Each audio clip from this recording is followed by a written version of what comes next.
మధ్యాహ్నం మిత్రులారా, బాధైనా కష్టమైన నలుగురితో చెబితే పోతుంది అంటారు పెద్దలు. మరి నేటి సమాజంలో ఆ నలుగురే మన వెనక ఉండి గోతులు తవ్వుతున్నారు. జాగ్రత్త మిత్రులారా.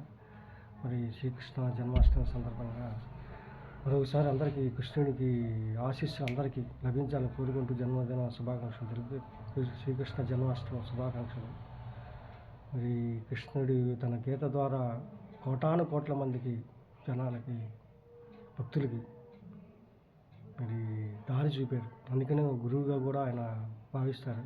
గురు బ్రహ్మ గురు విష్ణు గురు దేవో మహేశ్వర గురు సాక్షాత్ పరబ్రహ్మ తస్మై శ్రీ గురువే నమః. గురు పూజ రోజు మరి శ్రీకృష్ణుని కూడా ఆరాధిస్తారు. అంతకంటే గొప్ప గురువు ఎవరున్నారు? గీత ద్వారా తన అందరికీ ఎంతోమందికి దారి చూపారు ఆయన. మరి చాలామంది అష్టభార్యలు, ఈ గోపికలు, ఈ చిలిపి చాష్టలు ఇవి చూసి కృష్ణుడు అంటే రసికుడు అనుకుంటారు. శ్రీకృష్ణుడు అస్ఖలిత బ్రహ్మచారి. మీకు ఎవరికి తెలియని విషయం ఇది. అస్ఖలిత బ్రహ్మచారి శ్రీకృష్ణుడు. మీరు తెలుసుకోండి. కృష్ణుడు మరి గోపికలు అంటే ఆత్మలు. ఈయన శ్రీకృష్ణుడు పరమాత్మగా.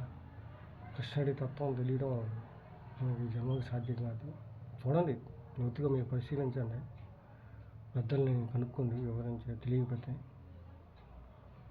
మరి వాళ్ళ మెసేజ్ ఇది నచ్చితే లైక్ చేయండి, షేర్ చేయండి, కామెంట్ చేయండి, సబ్స్క్రైబ్ చేయండి. Thank you.